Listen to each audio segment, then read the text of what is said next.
Look at these roses. This is a coral rose. But I was out here deadheading, and I wanted to kind of go over. I remember when I was young, I always thought you just pull off the flower like that. But over the years, you learn. I want to deadhead. It's all these spent flowers. One.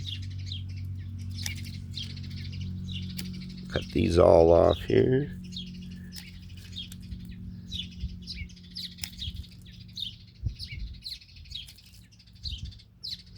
See, it's just a matter of going through, just cutting those off, and this will encourage another flush of flowers going through deadheading. I'm a little behind schedule on these. I've been doing a bunch of other stuff, but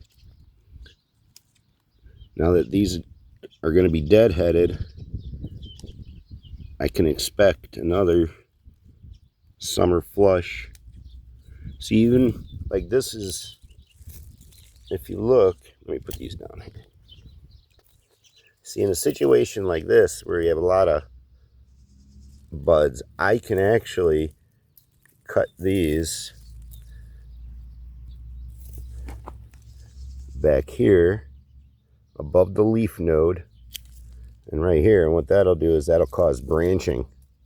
Same thing, this is completely spent, this branch.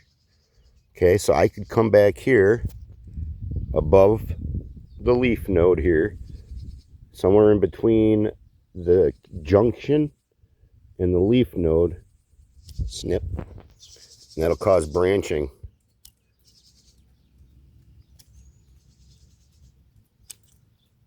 See? That's what I do with my roses. Now, not all roses, but most of them. Some of your climbers and your more delicate ones are a little bit different, but most of them you come through deadhead and you'll get another flush. Same thing here. This is all spent flowers, so we're going to cut right there. So, get them looking beautiful, you got to do a little bit of trimming. Happy farming, y'all. Later.